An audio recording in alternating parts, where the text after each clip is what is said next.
السلام عليكم واهلا بكم في فيديو جديد من فيديوهات مارو الاهلاوي.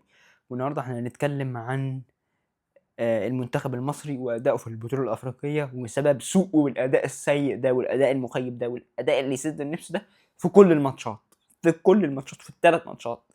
انت يمكن ما لعبتش عشان نكون حقانيين، يعني انت يمكن ما لعبتش غير ماتش الكويت هو اللي انت لعبته.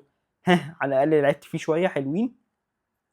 كان في احسن من كده بكتير برضه، كان في احسن من كده بكتير برضه من اللعيبه اللي موجوده دلوقتي، مع ان فيهم لعيبه كتير ما تستحقش انها تكون موجوده في المنتخب، بس برضه عندهم اداء احسن من كده بكتير،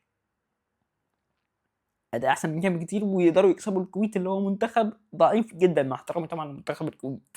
ومنتخب الامارات برضه اللي هو منتخب ضعيف جدا، انت تقدر تكسبه.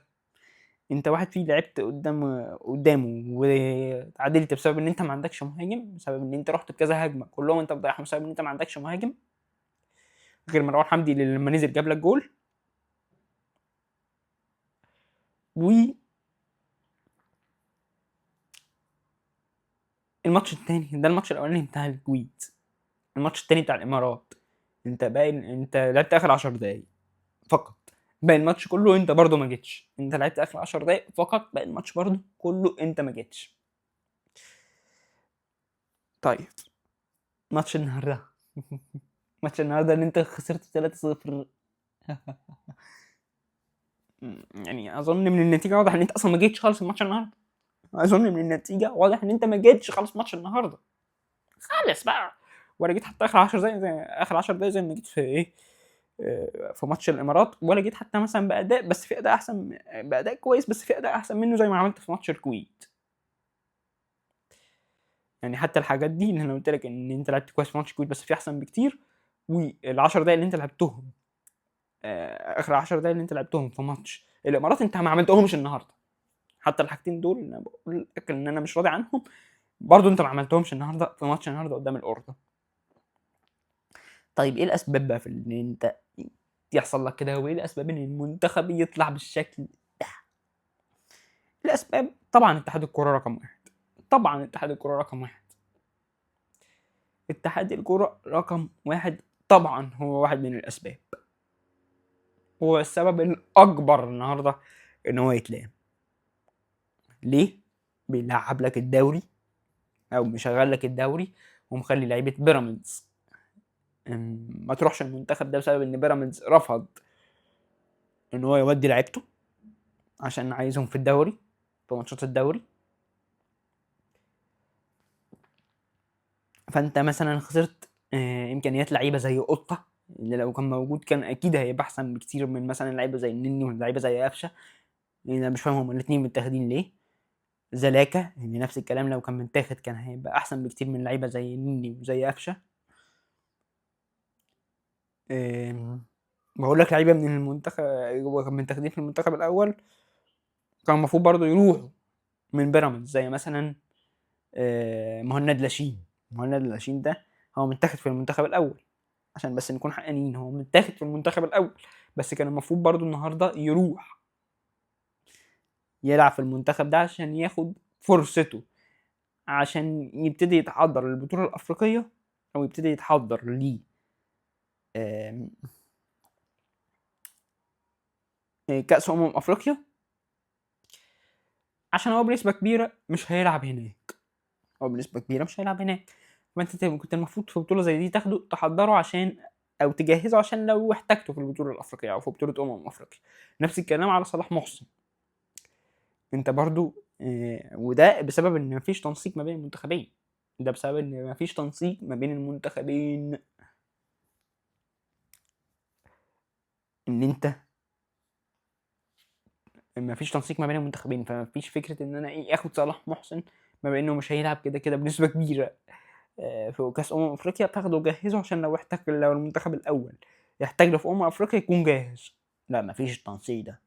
ونفس الكلام زي ما قلت لك على مهند لاشين.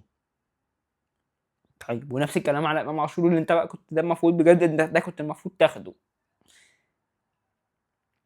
ده انت بقى بجد كنت المفروض تاخده من آه عشان تجهزه، عشان الراجل ده بقى له فتره ما بيلعبش اصلا. يعني بقاله فتره كان مصاب، فما بيلعبش بعد الاصابه اللي اتصابها في كاس العالم في كتفه. وبعد كده جاله الفيروس اللي كان جايله في بطنه اللي هو فيروس ايه، فبرضه فضل فتره طويله ما يلعبش. وعقبال ما جه يلعب هو اللي تقريبا الاهلي لعب ماتشين بعد ما امام عاشور رجع، وبعد كده حصل ان الاهلي توقف عن الماتشات بسبب البطولات وبسبب المعسكرات بتاعه المنتخب. فالراجل ما اتاخدش. هو نزل في ماتش شبيبة، في ماتش شبيبة القبائل جاب جول وعمل اداء كويس، وبعد كده نزل الماتش اللي بعده برضه في اخر كام دقيقه اللي هو الماتش التاني قدام الجيش الملكي. بس ما يمكن ما لعبش قوي في ماتش الجيش الملكي ده، او ما كانش كويس قوي في ماتش الجيش الملكي. هم دول الماتشين اللي هو خدهم امام عاشور في الفتره اللي فاتت، وما خدهمش كاملين كمان. يا ريته خدهم كاملين، ده خد منهم مثلا اخر 10 دقايق ولا اخر ربع ساعه. فلعيب زي ده مهم عندك جدا، اهم لعيب عندك في خط النص. انت موديه هو اصلا لاعب في اخر فتره تقريبا وقت ما يكملش على بعض نص ساعه، ومكمل الدوري عشان تحرم المنتخب ده من لعيبه بيراميدز اللي كلها تستحق ان هي تروح المنتخب الاول والتاني. انت بتعمل ايه يا عم الحاج؟ انت بتعمل ايه يا عم اتحاد الكوره؟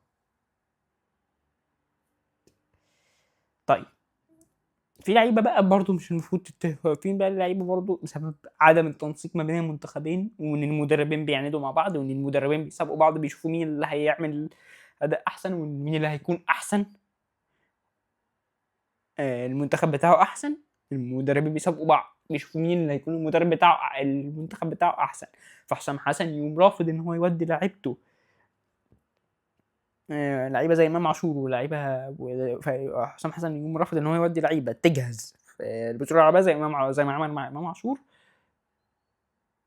وكابتن حلمي طولان يطلع يقول لك ايه، اصل انا مش عايز ادخل لعيبه جديده. مش عايز تدخل لعيبه جديده يا عم الحاج، وانت امام عاشور ده لعيب جديد؟ ده امام عاشور ده المفروض لعيب اساسي في كل المنتخبات بتاعتك.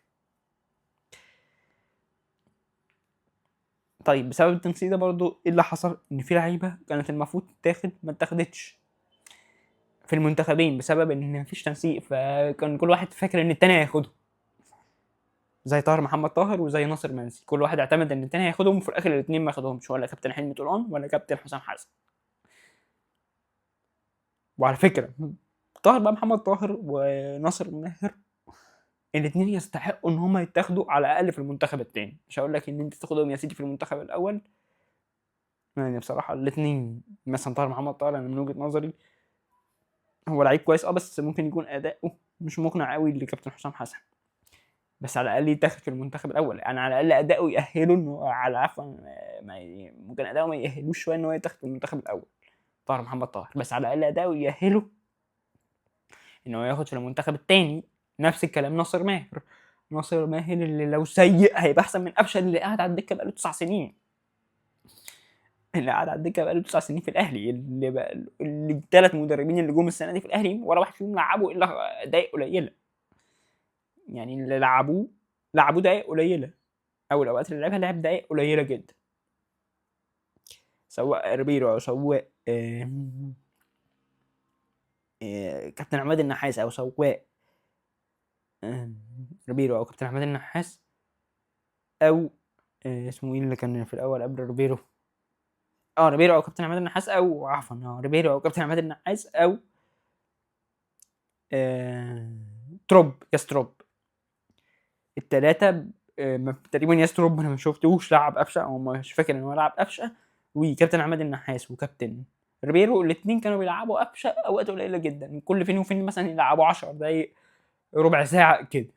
فبرضه ما كانش بيلعب اساسي، هو متاخد على ايه انا مش فاهم. محمد النني برضه متاخد على ايه انا مش فاهم. لعيب مالوش فيها، لعيب بقاله سنين مبطل كوره والمفروض يعتزل، متاخد على ايه انا مش فاهم. وما تقوليش ان هو ما عندوش، انت عندك يا باشا لعيبه انت واخدها احسن منه. يعني لعيبه انت واخدها المفروض تلعبها احسن منه.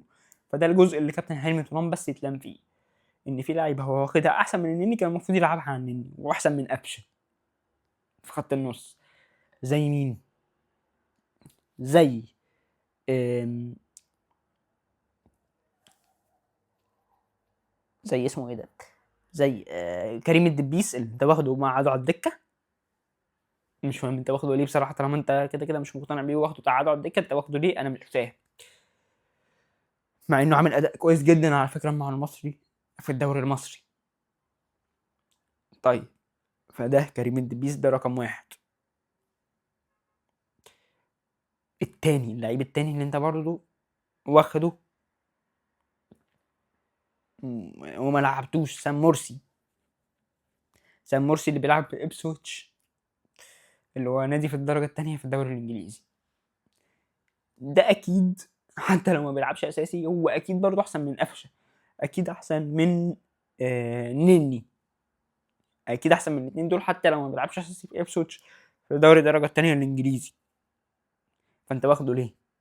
برضه في خط الدفاع في الونش، أنا مش فاهم أنت واخده ليه؟ أنت خدته وما لعبتوش. في أحمد سامي أنت خدته وما لعبتوش، الاتنين دول أنت خدتهم وما لعبتهمش، ودي الحتة بس اللي أنت يمكن يا كابتن يا كابتن حلمي طولان تتلام فيها، لكن باقي الكلام كله يتلام فيه اتحاد الكورة. يمكن عشان نكون حقانيين يعني كابتن حلمي طولان برضه نديك حقك كامل، انت لعبت الونش بس ما لعبتوش غير النهارده، هو كان يستاهل ان هو ياخد على رجب نبيل الماتشين اللي فاتوا، سواء هو واحمد سامي الاثنين كانوا يستاهلوا ان هم ياخدوا على رجب نبيل اللي انا مش مقتنع بيه من وجهة نظري. الماتشين اللي فاتوا من وجهة نظري انا مش مقتنع برجب نبيل، فانا كنت شايف ان احمد سامي الونش يستاهل حد فيهم على هو اللي ياخد مكان رجب نبيل في الماتشين اللي فاتوا وفي الماتش ده زي ما انت عملت النهارده مع الونش. طيب اتحاد الكوره بقى ليه بقول لك هو اللي يتلام الاكبر؟ زي ما قلت لك اتحاد الكوره انت ازاي برضه يا كابتن يا اتحاد الكوره، انا مش فاهم الحته دي بقى. توافق الكابتن حسام حسن ان هو يرفض ان امام عاشور يتاخد مع المنتخب التاني او مع كابتن حلمي طولان؟ ازاي توافق على حاجه زي دي؟ يعني ازاي مدير فني هو اللي يحدد مين اللي يتاخد في المنتخب التاني يا باشا؟ ده وانت يا كابتن حسام حسن ده المفروض لمصلحتك، انت يا كابتن حسام حسن ده المفروض لمصلحتك ان انت توافق على ان امام عاشور يتاخد في المنتخب ده عشان يتجهز، ده المفروض لمصلحتك اصلا يا كابتن حسام حسن. انت بتعند على حساب ايه يا كابتن حسام حسن؟ بتعند مع كابتن حلمي طولان على حساب ايه؟ انت داخل في سباق انت وكابتن حلمي طولان على حساب ايه؟ على حساب المنتخب؟ وده طبيعي ان انتوا الاثنين تبقوا داخلين في سباق على حساب المنتخب وتعاندوا بعض وترخموا على بعض وتقول له لا انا مش هاخد، انا همنع اللعيب ده ان هو يجي عندك حتى لو هو لمصلحته ان هو يجي عندك عشان انا بعند معاك. كابتن حسام حسن ده واتحاد الكوره ازاي يسكت على حاجه زي دي؟ ان الاثنين مدربين يعندوا مع بعض والاثنين مدربين يخشوا في سباق مع بعض على حساب المنتخب؟ ده ازاي يعني؟ انا مش فاهم بصراحه. بس بكده انا اكون خلصت الفيديو بتاعي النهارده. لو عجبك الفيديو ما تنساش تعمل لايك واشتراك في قناه الفيسبوك وقناه اليوتيوب. ولو انت شايف اي راي تاني غير الراي بتاعي او تختلف معايا على اي حاجه في الراي اللي انا قلته او في الكلام اللي انا قلته، يا ريت تكتب لي في الكومنتات. وسلام.